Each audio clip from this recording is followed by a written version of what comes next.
How has it been thus far? When did you get in? I arrived yesterday. Yeah. And I slept. Yeah. So this is my first interview. Oh, great. I did some press in Cannes. Yep. That's a couple of months ago, so I'm a bit rusty, which may be good. Yeah, I'm hoping. Yeah. What is the press like there? Like, depends. Because I've only ever, seen the same things that everyone sees, where they get cornered, when someone gets cornered and says something untoward, and then. No, it's been quite civilized, and I mean there's a lot in a very short time. So it's a little bit of a factory. You sit in front of the same camera with the same crew, and you switch journalists, and that seems a bit like counting the cattle, but it's okay. People are prepared, and it depends on what time of the week. By the end of the week in Cannes, you can see that people wept all morning because of too much work and too much drinking, and they're getting rusty and soft and vulnerable, which I like. Yeah. So you like the interviewers to be vulnerable? I like them to be run down. Yeah. Well, I'm a little run down. Because it becomes sort of more honest. Yeah. So when you were bringing The Hunt out there, you had, I guess, just completed it at that point? Oh yeah, very much so. We had to hurry a little bit to get it to Cannes, yeah. So now that the dust has settled, I'm wondering maybe we could talk about what led up to The Hunt between Submarino, like the process of kind of developing the project. Well, honestly, the writing of The Hunt took some time because I wanted to shoot it up here. I wanted to shoot it as an American-Canadian film. But the topic seemed, already when talking to my agent about it, he was like, it's going to be difficult to finance. You're going to have to use your own financial system for that. Which was great, because I ended up then back in Denmark and with all my friends, and somehow something real came out of it, which I think maybe is very good for the film. So it's interesting to be back here again with it.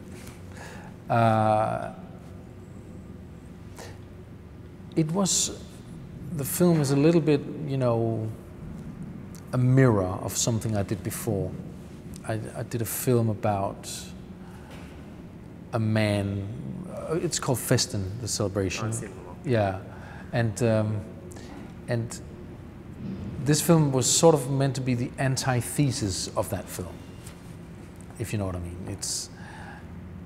It's the exploration of what happened to the people who did not do anything. I drew the comparison when I saw it, but I'm wondering, I don't think I saw it as an inversion or an antithesis. I mean, there was one thing I found interesting is that the person who has committed the crime in Festen gets eventually exiled at the end, where there's kind of the reverse, where there's the exile and then the bringing back into it at the end, but you get more of a dread that nothing's really going to fully be resolved there, even though it's a more seemingly happy ending than Festen. Like, some people have called it a happier ending because there is that scene in the what would it be, a lodge? Is that what it would be called? Like Yeah. But then there's the gunshot at the end, which kind of suggests that maybe this isn't going to resolve itself.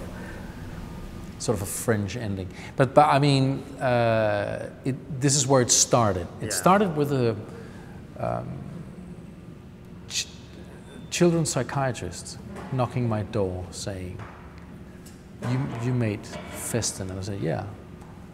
Then there's another story that you have to do. I was like, fine, and I shelved it and didn't read it. And then, I think 8 years later or something, I needed a psychiatrist. And so I thought, well, I'll call this guy and I better read this first.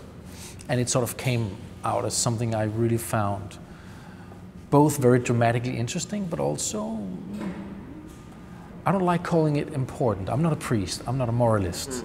But I found that this needed to be addressed somehow. It's interesting because I think by the end of the film, what I found to be the greatest influence of adults on children was not obviously the abuse, because it didn't happen, but the kind of influence that the community had on, I guess, Theo's son, which to me is the real thing that is being passed down through generations, which is this distrust. Like, to me, I immediately assumed that the shooter at the end was his son, and it almost kind of reminded me of Hanneke's Cachet, where you can see kind of the resentment of one generation being passed down to the next. Well, we did shoot actually a lot of scenes with Theo's son, and we also did shoot that ending that you saw. But we cut it out to sort of leave it more open, and which I'm happy about, because I like it to be more sort of general. But if you get that feeling, you've just picked up something that was existing in the material. Oh, really? Yeah, totally. I can give you that ending. I shot it, you know, and edited it. Yeah. And saw it and threw it away. And the decision was to keep it just more open-ended for what reason? Well, I liked it to be a question of faith more than a question of a kid. I know that's more sort of self-serious and solemn, but I like that, and I also liked leaving the drama and make a bit of a mindfuck at the end. It's very complicated. Sometimes you just feel what seems right and what seems like something you postulate, you claim. And this felt more right to me.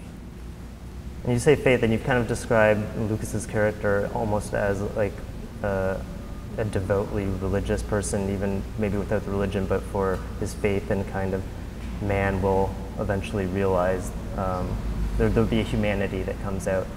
And I'm wondering if maybe that theme, we could talk about it in relation to maybe, say, Fanny as the one character, if you can say a character, that is devoutly loyal, like is never going to second guess the relationships.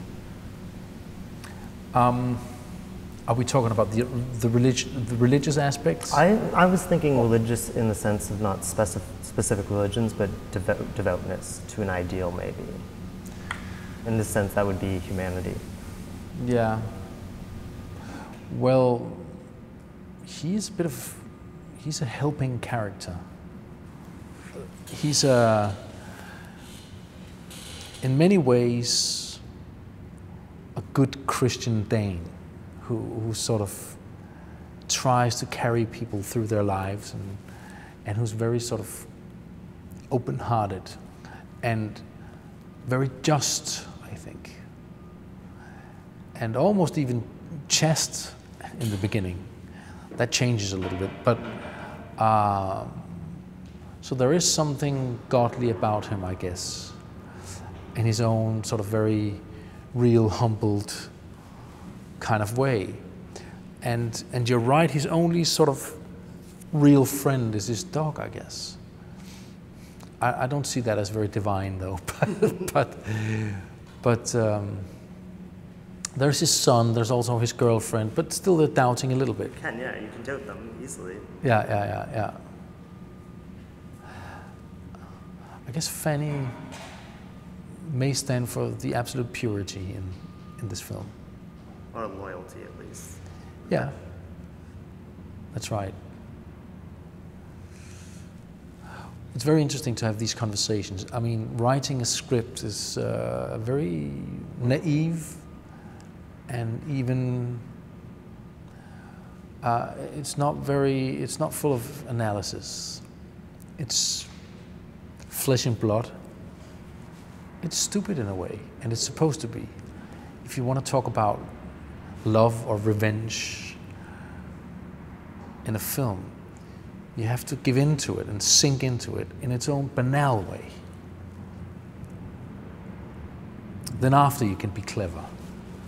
Which is now. I think you know more about my film than I do. Thank you. So maybe we can talk about the structure then. One question that occurred to me was that when you're writing it, it's the type of, there's a plot point that I maybe won't mention. Well, I guess we've already mentioned enough. So when Fanny... You've mentioned far too much already. So when, about the end and stuff. But you know. When Fanny dies, I'm wondering, like, I understand the thematic importance of that, but it also seems like as you were writing it, it must have occurred to you that this is like sacred ground to go down. Like it's one of the easiest ways to evoke a reaction from the audience. Injury to beloved pets. And I'm wondering, like, the conflict that exists between going down that path or recognizing that there is a kind of maybe symbolic weight that transcends that. Well, the conversation between myself and the co-writer, Tobias Lindholm, who's here with the film, by the way, as well. He's a director as well. Was similar to the conversations we've had about the title. Is this too cheap? Simply. I'm not sure I like the title so much. No? I'm beginning to like it but that's because I'm beginning to like the film a lot, maybe. But it's very one-to-one, isn't it? It's a hunt, and then metaphorically it's a hunt as well. It's a witch hunt.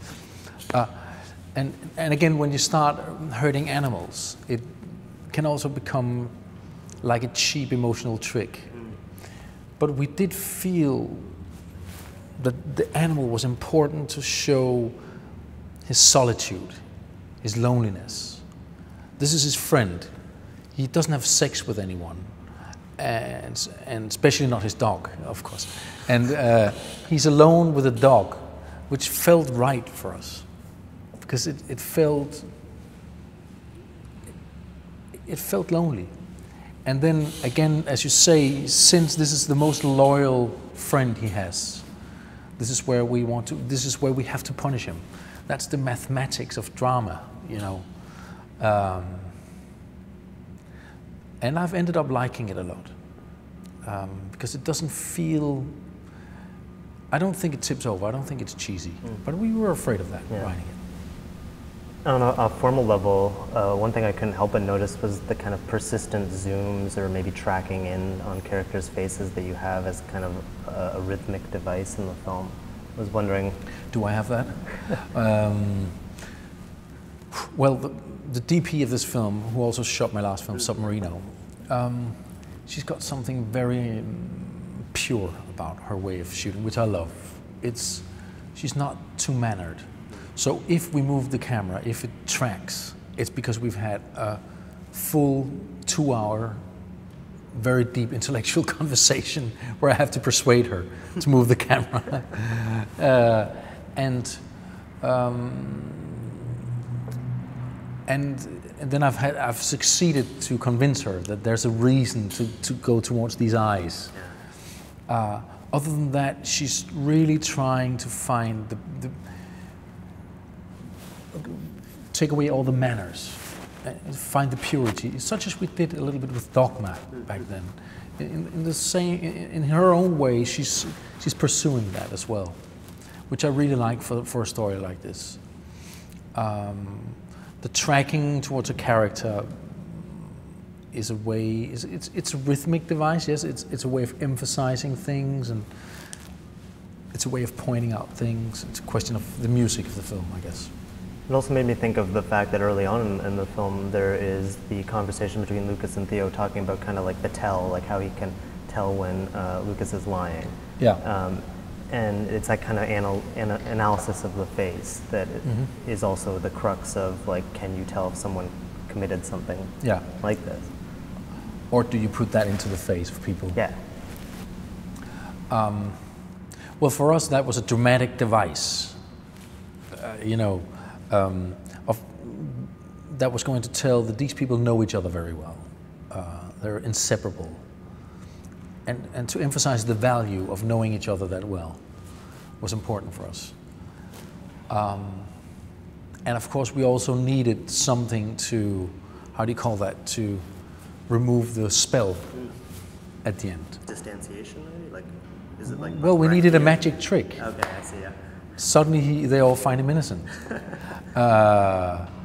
It's writing, it's a lot of mathematics. And then in between that, there's an emotional life and hopefully some truthfulness and some purity.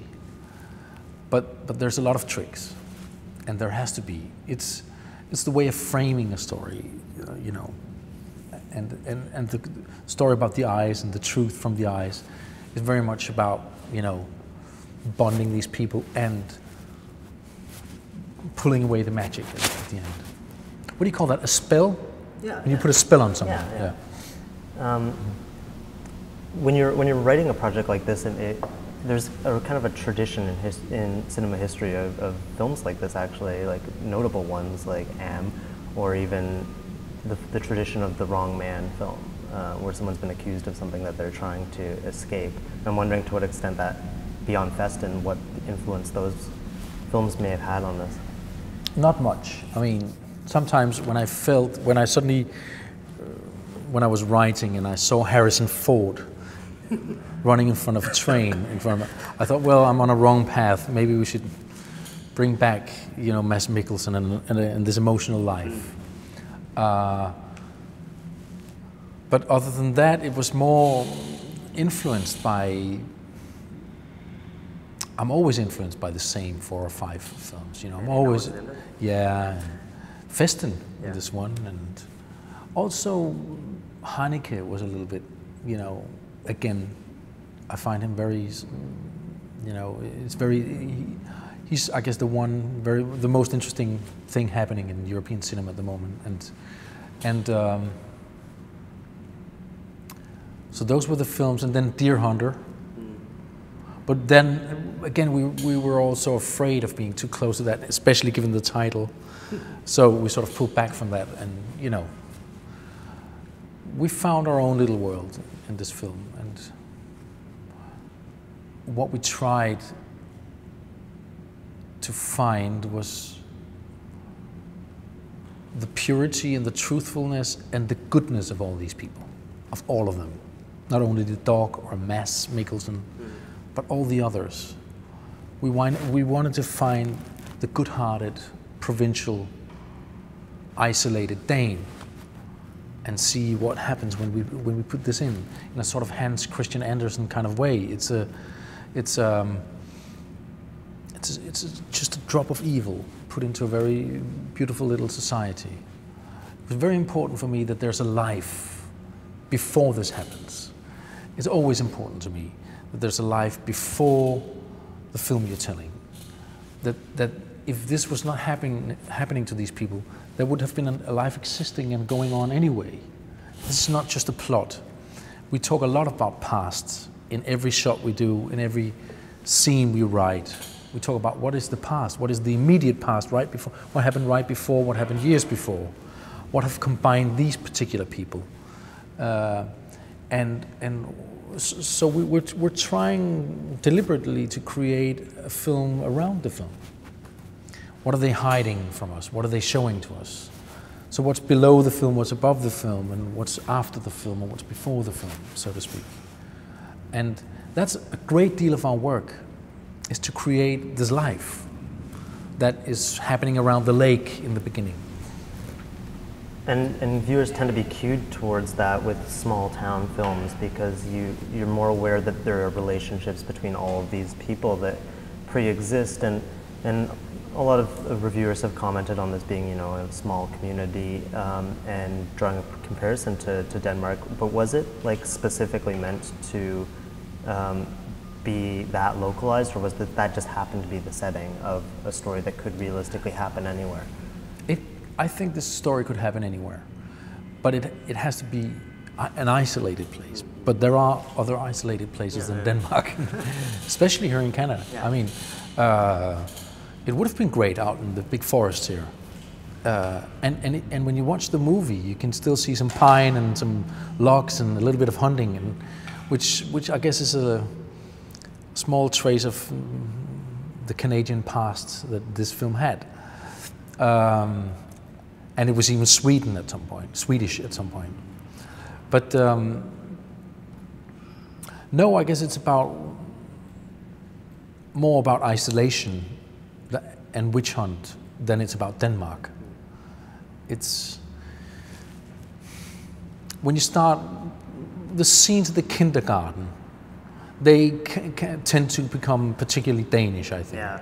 There are some rituals and some kind of people there, which I do find, which I recognize from bringing my own children up. That same kindergarten, actually. Oh, really? Oh, yeah. Which for us was paradise. Yeah, it's especially true in that because it seems like such a forward-thinking, almost alternative type of kindergarten that, like, here would not be the standard kind of upbringing. We have a lot of those. It's you meet up in front of a bus, and then you drive to the forest, and then you're all day in the forest, and then you come back home, and that's how it works. Which may not be relevant, but it's interesting for me that the film that was meant to be with American actors ended up in my own backyard and gained from it. It's a kind of conflict that I'm carrying around, that I want to escape that little community that I'm a part of. It feels like a shire full of hobbits, good-hearted but stern little people. And it can be claustrophobic sometimes. So I'm trying to get out. But every time I dig my hands into the soil of that country, people want to see my film. Yeah. So it's, I'm struggling a little bit with that. There's also the kind of recurring theme of the parent I'm also interested in, because almost all of your films have a strong relationship between the effects of one or both parents on their offspring. Yeah, I don't know why that is. I think I have I grew up in a commune,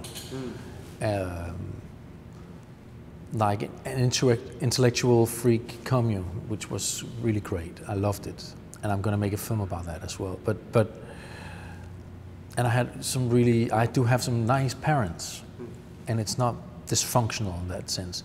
I guess the family as a dramatic device is very, very attractive to me because it implies past. It implies a huge life around the film, such as we talked about. It implies rituals, things we normally do, which for me is very rich. I guess the finest thing I can accomplish with a film is to create a character that stays with us, or a situation that stays with us, that we can all sort of relate to, talk about, and that feels vibrant and existing. Then you've created life, I guess. And to do that, family is a really, really great, solid place to start, dramatically. Mm-hmm. That being said, can we maybe switch to the form? And I want to talk a bit about maybe the color palette used in The Hunt versus Submarino and Man Comes Home? Yeah. Yeah. Well, those When a Man Comes Home was orange. Yeah, yeah. And Submarino was very blue and gray. And this one tried to be both. We wanted to step a little bit out of the darkness of Submarino. Submarino is probably the darkest film I've done. And it's very economical too, kind of. Maybe also the purest. Yeah. I'm proud of that film. I'm not proud of all of my films, but I'm proud of that film. This one we wanted a bit more body, a bit more orange, a bit more warmth for this one. I don't know why, actually. I think maybe because we felt that this little disease, this virus, we considered the thought as a virus in this film. This is sort of how we looked at it. And we thought it has to destroy something very beautiful. It has to be a heart that beats beautifully in the beginning, and then all the darkness can appear slowly. I guess that's some of the thoughts. Also, I would dry out if I constantly make very dark movies. Yeah. It is a dark movie, but we need some air, we need some warmth. And Submarino is also, it's less dark than the book, if I understand correctly, too. Oh yeah, the book is very bleak. So what drew you to that subject, or the source material? Of Submarino, the book? Well, coming from When a Man Comes Home, and a time of my life where everything completely fell apart. My marriage, my career, my economy, everything. Because Dear Wendy and When a Man Comes Home, those weren't commercially successful. No. And I felt trapped in my own sort of circus somehow. Submarino offered me an opportunity of starting over, of starting back with making a film almost like I did at film school. It's so no nonsense, so no bullshit, this story. And it struck me so hard in my heart, and it was about parents' guilt as well, which I felt a bit at that time because I just had a divorce and my kids were suffering from that. So it just hit me from many sides and felt like the right project at the time, and it was. It was sort of a cleansing process of some kind. I felt, this is a big word and it's maybe too much, but I felt a bit of a rebirth doing that film. Well, you were working with so many, there was the stipulation that you had to work with so many first-time crew members? Yeah, that was great. You know, again, that's why I also felt that I was back at film school. Yeah, it was part of the financing that a part of the crew and a part of the cast should be first-timers. And I totally loved that. You have to start over sometimes, and you have to get rid of your manners, and you have to avoid being repetitious. Being repetitious makes me feel old, it reminds me that I'm going to die. And being on thin ice opens you up, makes you childish, makes you curious, cautious again. And so I constantly have to find places where the ice is thin. And that's how I felt with Submarino. And I can see exactly what you're saying and how different it is from When a Man Comes Home, but I still think that that's a very interesting film. And it's interesting because I think maybe critics at the time found it slight, like maybe it didn't have the weight, the dramatic weight, but visually it's so bizarre, like especially compared to the rest of your work. And I'm wondering if you could talk I wanted it to be more bizarre. Yeah. That's what I feel I failed with this movie. I really like the movie. I met my wife doing that movie, and it's full of what I love about Denmark, about, you know, the warmth and the cornfields, and so I like the film, but I felt I was a little too civilized. Even with all that soft light. Yeah, a lot of soft light and a lot of, you know, backlight, but no, there was a slight sense of madness in this film, which I think could have exploded much more. The madness of the film is what I like. The warm madness of the film, the Fellini kind of. And I don't feel we went all the way. I was too afraid, I guess. There's some like striking moments, like visually, the dinner table with the balloons falling, when he first meets the, what's her name, Maria? I think so. Yeah. Like those are maybe some of the most striking images in your filmography. That's good. I'm glad you say that. No, that is beautiful. We also waited a lot for the light department doing those scenes. Now, to contrast that somewhat, the Dear Wendy seems like visually it may be the least elaborate, at least in my estimation, of your work.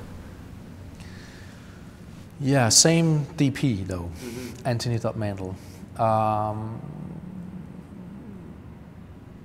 Dear Wendy is not my film.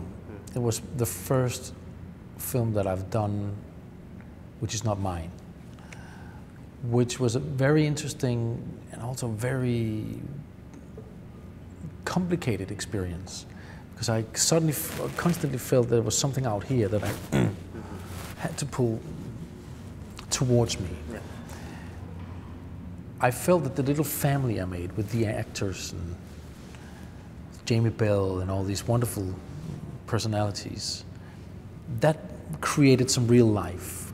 And I was really, really focused on that, trying to get away from the manipulative elements of the stories, trying to overcome this dramatic setup, which was very difficult to make truthful, that a person falls in love dearly with a gun. It's a theory in a way. It's very much Lars von Trier, and we're two different churches, right? So I guess I was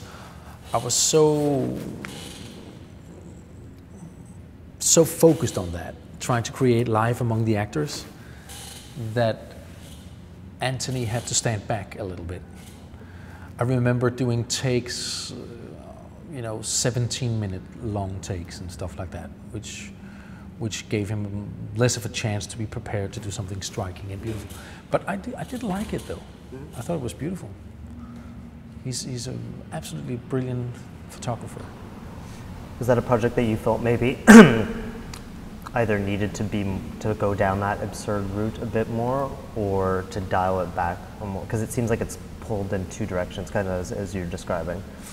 Well, it was an experiment, and it was the ultimate sort of collaboration between Lars and myself, and also the end of our collaboration, so to speak. We're still friends and read each other's scripts, and we're in the same company and stuff. But for me, it was the finalization of something we had going on through the 90s. And I found it interesting that he's so much form. He's so much regarding life from heaven. He's a god. He's moving around his characters in a chess game. Yeah. Totally. Yeah. And I'm a confused, intuitive emotionalist, trying to find real life between them. So we come from two different corners of perception, and I thought it was interesting to try to combine these things. And I think maybe we succeeded in moments in that film, and those moments I love. But I'm not sure I ever overcame the feeling of, I found it complicated to fall in love with a gun, emotionally. That is a theory, again, Well, it seems like what you're falling in love with as the director in that film is maybe more the sets and the mise en scène, like not the gun as a gun, but maybe like the community that they develop. The togetherness and the escape, for me, was very important. I felt a great disappointment of growing up. And that's what I feel they do. They would rather die than become grown-ups. And I totally understand that, and I remember that age. You don't want to float into the stream of boredom and normality. Then you have to radically resist that somehow. And for me, this became the ultimate story about that. They would rather go to war against establishment and against growing up. And in that sense, it becomes escapism and stuff, but it becomes a story about not wanting to grow up, which I found touching. And which is what hooks me in the film. That's something people have observed in your films, this kind of childlike quality even with the adult characters. And there was a comparison to Lucas as kind of being very childlike in his own way. He's very childlike. Yeah. He's just like a child. He's you know, and he's got the same naive belief in other people. He's got this good-hearted, open belief that, or faith in his surroundings, as a child has. That's right. I didn't even see that doing it, but that's what we did. You know, the character was very different in the script. Oh, really? The character was more a deer hunter, man, a few words, tough guy, you know, wearing a hoodie, you know. And then Mads came on board. And then I suddenly felt it was less interesting and we could come down, you know, go down another route with him. Because he's so beautiful and so striking and so manly already. So I felt, let's try to flip it around. And he was totally up for that. So that's where we made him a school teacher and humbled him and made him so caring. The other Lucas, the Lucas in the script was more sort of independent and isolated and, you know, at peace with that. Whereas Mads's interpretation of Lucas has become very sort of, he wants something from his surroundings a little bit. And he's very childlike. That's why I think my favorite moment in that film is it's very brief, but it's when his son is using the lighter to look at the photos of him and Thea when they were younger. Because I think it both suggests the kind of past that you're describing, but it also makes you realize that because he looks so different and there's even a personality shift, he seems more carefree and maybe wild, but you don't see that, and it makes you wonder what you can deduce from a person from just a brief moment of their life. That's interesting. I was shocked to see that photo of him as well, and it does show a completely different person. That's right. I always work like this. I always write something, and then when there's actors around, then I start, you know, rewriting for them, with them, in a sort of collaboration. So that there becomes some kind of resonance in the characters, and trying to avoid the predictable character, trying to find the irrational human being that we all are, and we're doing a lot of work, a lot of conversations, a lot of rewrites, and a lot of conversations again on the set, preparing, up until the moment where the camera flicks on. And that's where we let go. So it's sort of creating a foundation that has to be as solid as possible and as nuanced as possible.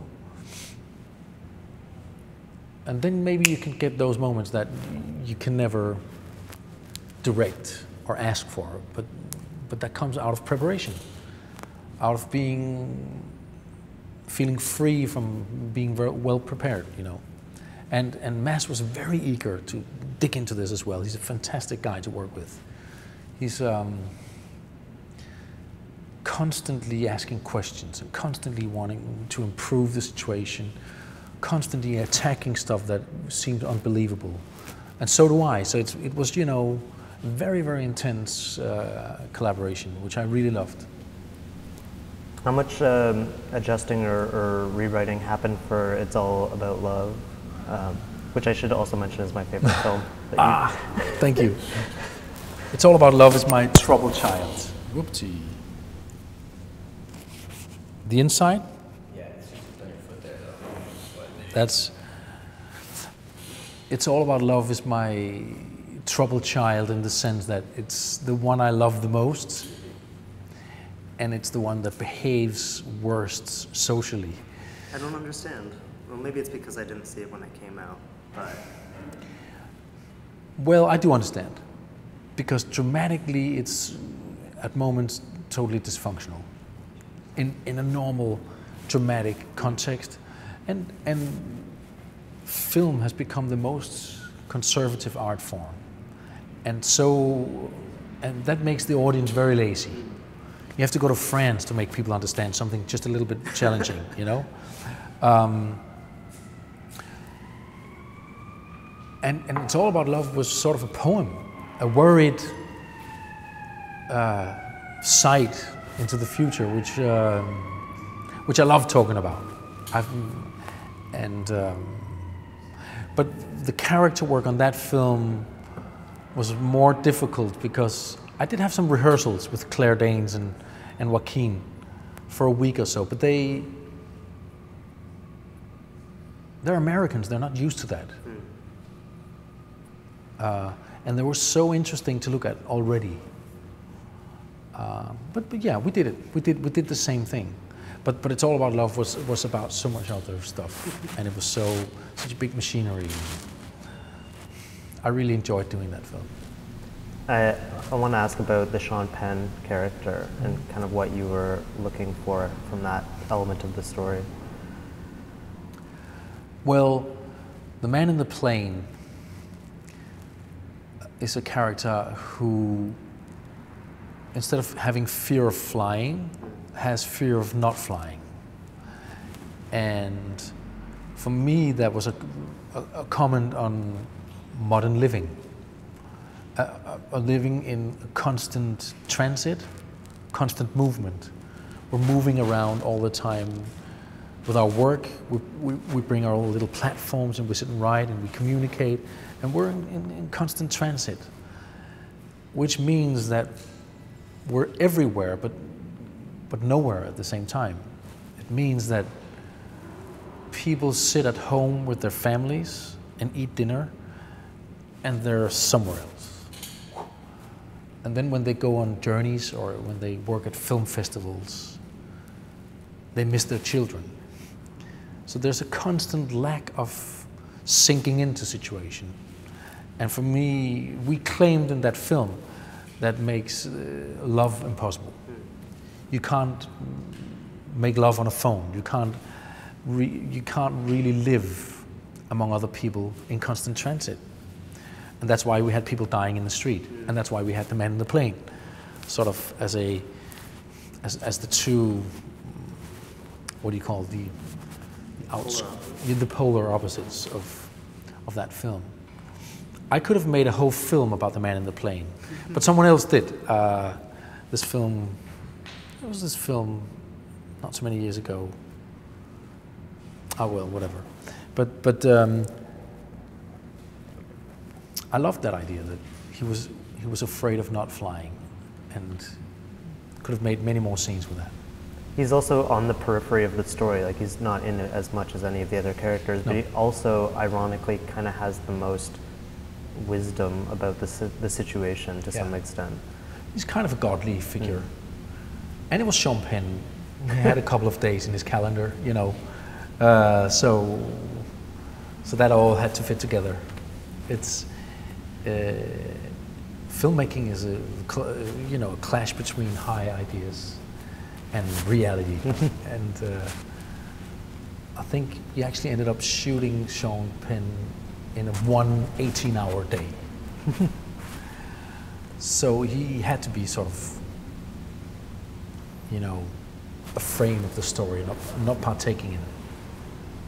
When you were describing the kind of shots in the hunt of the eyes, that made me think of the shots of Joaquin Phoenix's eyes and watching things on TV, specifically in It's All About Love. And I'm wondering the kind of platforms they're talking about, how the Kenyan storyline and how it's transmitted via TV, and how it's a repeated shot of Joaquin. Like, it's very close to him, but there's not really the access to how he's reacting to what's going on. I'm wondering if you could maybe expand on that. Well, as far as I remember, what we tried to show was the absurd indifference that appears in people's lives from being constantly nowhere and constantly everywhere, then you can see the most absurd tragedies from the world surrounding you and not feel it. And then I try to show that Joaquin picks it up and worries and starts worrying about the whole world and starts getting the feeling that it's all gonna end. I felt this was a sort of caring, apocalyptic moment. I think that's what we tried to do. And he does have these very soft, vulnerable eyes, Joaquin, so it was wonderful to shoot that particular shot. It's a film where the melodrama is maybe ratcheted up the highest, and I mean melodrama in the literal, like the genre of the melodrama. Yeah. But it's also a sci-fi film. It's maybe like your only real genre film, and that's so subtle. So you have like the melodrama is dialed up, and you have this genre element that's very, very almost you can miss it if you aren't paying full attention. And I'm wondering how you balance those two kind of generic points. It was very difficult, and it was very much about the music as well. The Kieślowski composer, Zbigniew Preissner, my good friend, when he came on board this project, we allowed ourselves to be melodramatic. He's a real Polish artist, taking himself totally serious, which I love about him.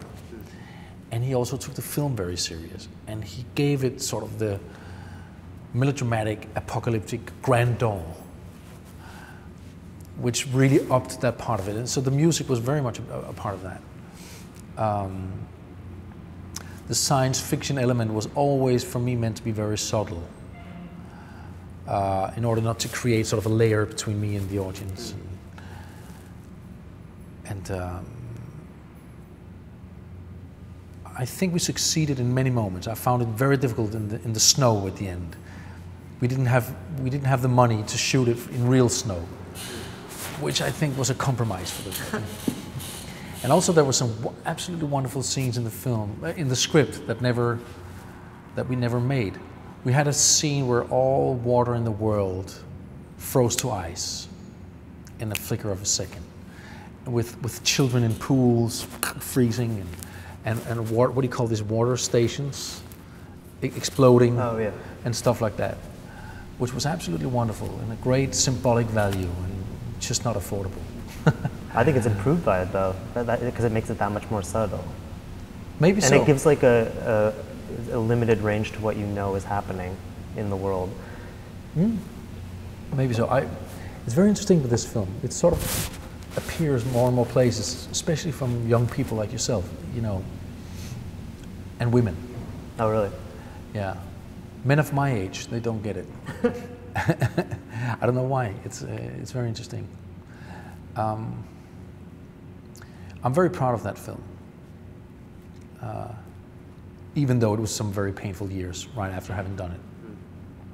Why is that? Because 9 out of 10 people didn't get it, and that's very painful. Yeah. Especially when you've used a certain amount of dollars. Yeah.